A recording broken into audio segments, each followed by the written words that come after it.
Yeah. I can't believe I've never seen a ferret close up. I bet they're incredible pets. Whoa! Gosh, it's unbelievable they can fly at that size. I wrote Animal because I'd been researching for my own personal life about evolution, and because I was really interested in pair bonding and how all animals have kind of this set way of breeding which has been honed over millennia, which is the most successful way possible, and it's all kind of influenced by environment. But yet with human beings, we were kind of dealing with it all in a very intellectual way. It was all kind of choices and marriage, and I was really interested in the idea that some people don't believe in monogamy, yet we have a culture that is so geared towards when you find this right person, this one person, and everything else will work out. And I was in my early 30s and that hadn't happened for me. I'd fallen madly in love with people, but never to the point that it had lasted forever. And I didn't like the fact that the language is all about failed relationships and that kind of stuff. So I was researching for personal happiness. And then when I found out that there was lots of science kind of spread out in all of these books, most of it treating the reader as if they were male and as if we had evolved as males and kind of disregarding the female role. And then I also then realised that what was going on in terms of modern culture, in terms of female sexuality, there were these ramifications from the Victorians is that in evolution they hadn't really talked about female desire in procreation. It was all kind of supplication. So then I realised basically that everything interrelated, and I wanted to write a book that was absolutely accessible so that someone didn't have to trawl through all these books like I did. And I especially thought it was important for young men and women who I think we have lots of freedoms now, but some of these freedoms are really confusing. And I wanted them to be able to have a place where they could get all of that information and then hopefully become interested in it themselves if they wanted to do more research. I don't necessarily think it's harder to grow up now than any other time. I think growing up in itself is hard. I think in the olden days you had no choices. You were born, you worked on land, you were assumed to be heterosexual and you had to marry because that was how property continued through lines. Nowadays we have a lot more options. I think we are starting to understand things like gender and sexuality in a completely different way, and that's really exciting. But I also think that because of there are still existing pressures on young people, and because of the internet there's very negative things out there that can be very destructive. I mean, in terms of kind of pornography. I think it's always hard, but I think we have to be aware of what we're battling. As society and technology changes really quickly, we have to make sure that young people are equipped to deal with those changes. That's what I think. Yeah. Do you think that as well? No, I'm a goat. There's a woman called Helen Fisher, and she's done a couple of TED Talks about love and bonding, and she's really, really a fascinating woman. And there had been a theory around for a while, and it's kind of apparent in phrases like 7-year itch that there's a point in relationships where some relationships, if you're not strong enough, you break down, or marriages. And they've done lots of studies across cultures in terms of the mean and the median for when marriages break down. She came up with a theory which seems to be very supported by evidence in hunter-gatherer societies that, so in hunter-gatherer societies and probably in our evolution, women without contraception and without kind of the choice of when to have children would give birth and then lactate for a couple of years and then get pregnant again. So a child is about 4 years old when you would have another child. So on average, a woman would have a child every 4 years. And her theory was that the relationships, in terms of cyclical bonding, if you started having children in your late teens, you could have several relationships and then your children would have a gene spread. So her idea was that you have a very, very strong sexual attraction, a very strong bonding, but that does dwindle out and make it easier to leave that person and have that all over again with another person alongside your procreation. And the strength of having, so if you have all of your, again in terms of evolutionary terms, if you live in a desert and you have all of your children with the same man, they all have the same kind of jumbled up genes together, whereas if you have sex with a completely different man and have his children, they might be better protected against the sun, or they might be better when they're dehydrated, they might work in a different way. So there's all these evolutionary strengths to having children with different men. And I really like that because it feels like a positive. As a culture, we are very judgmental of women who have children with lots of different men. But actually, I suddenly thought, well, we should be celebrating those women. They're doing excellently. I kept thinking about, because obviously there's ordinary pornography, sex pornography, which I don't really talk about in the book that much. And that's because it's a book I really want to deal just with women and the sex industry and sex work. Hello, you're eating my hair. I think I've left a leaf in it. But then I'm going to talk about that more in my next book, because it affects both men and women. But kept thinking about emotional pornography, and that's something that not only do we consume, we create it. Every time we speak to our friends about it, how we talk about our love stories with other people, and then, every story written by men and women that is kind of the happy ending, like from Harry Potter to 50 Shades of Grey, is a virgin getting married. 99% of the stories have that. Then you realise, oh, that's why I feel that pressure on me. And that's why, and also when you actually look at the evidence, which is like my parents aren't together and they had happy lives, have happy lives, they're not dead, they're still alive and happy. And there are lots and lots of people. The thing that makes us unhappy is thinking there's something we're doing wrong or that we're not fit for. I think there are people, I felt broken, like what's wrong with me? And I think that's what we ask ourselves when we don't fit into what your culture tells you is the ideal happiness, which is to be with someone forever and then have some children. And it's actually a lot more complicated than that. And that's why writing different kinds of stories, or just understanding, oh, that's a story, it makes me feel this certain way. But then since then, I have noticed there's lots of more, hey guys, maybe it's just recently I've started going to the cinema more, and I've noticed there's a lot less of that kind of heteronormative two-person. There seems to be really interesting things going along about all of the periphery outside of that. And maybe that's where the really interesting stories are. I really liked Arrivals. Have you seen it? No. You should see it, it's really good. In terms of like body image and talking about that, I think it's such, and I'm not saying this isn't a male experience as well, I think it's a human experience. I think in particular it's something that affects women. I think that what I was getting irritated with is that my feelings about myself, my negative feelings about myself were actually affecting my life choices, and it can be a form of oppression. And my job, stand up, means to stand up in front of everyone and talk to them, and which means that they're looking at you.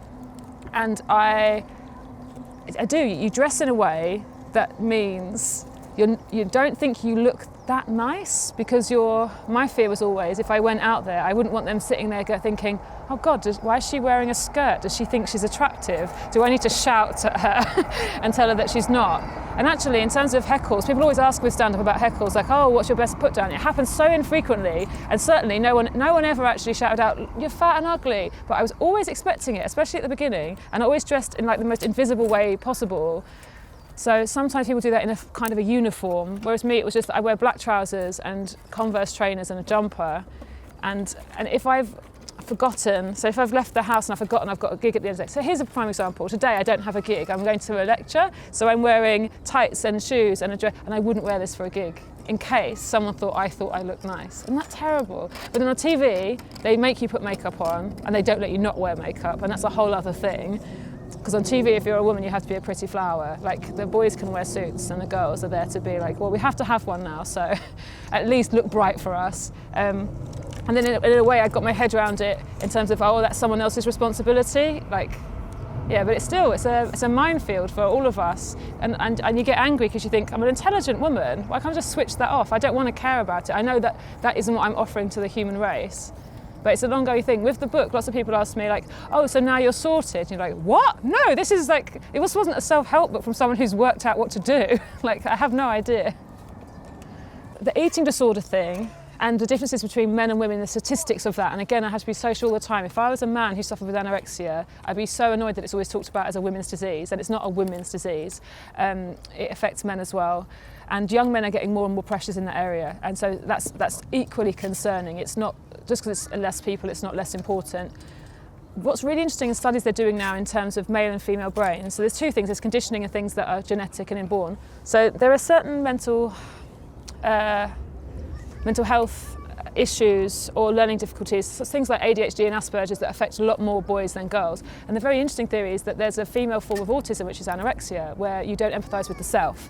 And while I'm not saying that's the answer, I feel like we're going to find out so much more about it.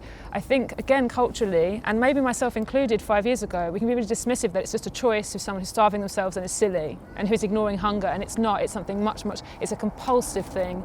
And I think it's so hard to love someone who hurts themselves like that. It's a really, really serious disease that sometimes we think, and again, that was my problem. You can't just blame magazines for anorexia. It's existed, there's records going back to like 15th and 16th century of these saints, so basically teenage girls who starve themselves to death for God.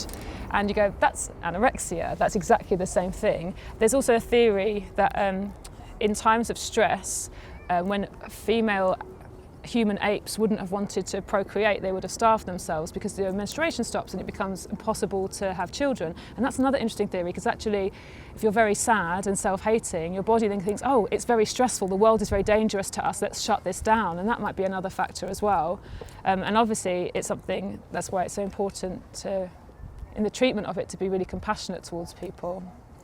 When I was researching for the book, some of the studies I found really interesting stated things that were so obvious, but you always think it's just us and it's new. So the fact that they were doing studies of women looking at women, and the parts of our brain that light up under an MRI or where our eyes go, and basically it just becomes clear that women look at women as much as men do. It's not a sexual kind of looking, but it is a sizing up, and it does relate to our own confidence. There was a study where they got supermodels to look in the mirror for 15 minutes and then fill out questionnaires, and their self-esteem plummeted, which is heartening. But this is something, unfortunately, inbuilt into us, rather than, because we are not beautiful enough. And then when they showed women and men pictures of body parts of men and women, and it turned out that women were much more likely to remember boobs than faces, exactly the same as men. And then looking into, so basically the female body shape, on average we're made of 27% fat and men are about 14% fat on average, and that's because our bodies are built to procreate, to make children, to gestate children and lactate them. And if obviously in our evolution we wouldn't always have had plentiful food, as that body fat is there literally to conserve that extra life and the life of the person, so make it more likely that we'll survive. So they're looking at bodies, when you think about it as a way of sizing up how likely is that person to be successful in having children, how fertile is she now, how is she pregnant, has she been fertile before. The way that we look at each other is a social thing in terms of a tribe. And one of the things that actually made me feel a lot better about how sometimes I feel terrible, especially, and I think that's what I write about in the book, about being at a tube station and being greeted by all of these kind of moody looking, hairless, poreless, silky, divine goddesses, is that in a tribe, and they always say that probably a group of families would have been about 150 people, someone's doing a poo, 150 people in terms of our evolution, that if you were like a 25-year-old woman in a tribe, you'd be in the top 2% of attractive available women who weren't pregnant or lactating. And that now what we have is the exact opposite, where around us everyone is a supermodel, and we feel like we're completely alone in being this disgusting kind of hairy, smelly, going to the toilet monster. And actually that was one thing that I did feel really heartening. Like, I'm not a crazy vain person for this affecting me. I'm built to care what I look like because that's how we procreated in the first place. So I think of myself as an animal, as a palliative, as to soothe myself. I've always felt like a bad feminist, which I think a lot of feminists do, because I don't feel black and white about a lot of issues. I don't want to tell any other woman what to do. And also, intellectually, I don't believe, I know I don't exist to be sexually attractive, that my role in life is not to have men like me. I'm not safer in a group if men like me, but yet I was still on a bad day. It wouldn't matter if I went through my achievements. I go, what does it matter? I've got so much cellulite. Like, who cares how many books I've read? And so part of understanding the animal side of it now makes me go, okay, there's this inbuilt thing that makes you occasionally have that bad day. And the other side of it is, and look how many books I've read. So when I was 7, I was taken to a petting zoo, just like this one. This is why I'm so happy. And we all got to stroke a calf actually, so close up, and we were exactly at the eye level, and cows have really huge brown eyes with really long eyelashes. And I had a kind of a spiritual epiphany when I looked into this cow's eyes, because I realised the cow was alive and that it had, I don't think I would have used the word consciousness at that point. I was precocious, but not there yet. But I definitely realised, here is a being that is separate to me and has feelings separate to me. And that was quite huge. And so I went home and I had decided I was going to be a farmer. And I said, hey, and I said to, obviously said to my mum and dad when I got home, like, guys, don't worry, I know what I'm going to do now. I'm going to be a farmer. And then my dad was like, you know that cow is for beef burgers. That's what you eat. And but my dad's a very matter-of-fact man. And then I was like, well, then I'm not going to eat meat anymore. And while I think there was various points in childhood where I was kind of wavered, but and then about 8 or 9 years ago, I was in a play with some Buddhists, and they were all vegans. And actually, like lots of people, I thought that being vegetarian was enough. I didn't know anything about dairy farming, I didn't know anything about egg farming. I thought free range meant they were actually outside and people had to go and find the eggs, and that if you got organic milk, that was just people chasing around cows or bringing them. And when I found out about the fact that, I mean, like the average age, it's horrible, I don't generally do that, the scary stuff and the statistics, but the average age for a dairy cow in factory farms is about 18 months, and they're on drugs, so they lactate all the time, and they have to put stuff in the milk because there's so much pus that goes in, because it's just so heartbreaking when you thought you were doing enough. And I definitely didn't want that I didn't want it to be on my behalf, I didn't want it to be for me. And so, but also they cooked really delicious food, and people always think if you're a vegan you're missing out on stuff and you're just crying about cheese. I did dream about cheese for a while because cheese is amazing. Like it's not like I don't think that food is delicious, but it's made my energy got better straight away. And I'd never thought I was intolerant to anything, and I thought I had a healthy diet, but now it's really good. And I still drink a lot and I don't really get hangovers. That's another thing I'll say from a plant-based diet. I think it's like a superpower. And and so because my energy felt so much better, being vegan has been really easy. And it's much easier now because there's so many places. And it is like, even on really bad days, and I feel like if you live in the Western world, someone somewhere is always suffering for everything that we buy and everything we consume, and I have this one tiny thing of like, well, at least none of the animals is on my conscience. Yeah, at least I'm not hurting any of the animals as much as possible. So I started comedy around probably 2007, 2008, so it's getting on for 10 years, it will be 10 years in September. And number one, I always thought comedy was stupid because I think the world is very serious. I'm sure we're crying all the time trying to make it better. And I basically had my heart broken by a boy who was a comedian, and he wasn't a horrible person or anything. It wasn't like he was never like nasty to me. He just didn't love me, and I really loved him. And when we broke up, I think you get such a white hot energy when you're heartbroken. Like, you can be so industrious. It's the one good thing about it, is you just suddenly, you don't want to sleep, you don't want to be alone, you want to be busy. So I started doing stand-up about him, and then I just had this kind of ambition that I would be more successful than him, and he would really then, I think originally I thought then he would just be madly in love with me. Like, I would collect a BAFTA and he would run after me like, I made a mistake, you're so lovable. And then I fell mad in love with stand-up, actually. And then there did come a point a few years in where I was more successful than him. I think it's when I got booked for QI, and I was thinking he would hate this, and his parents are gonna see it.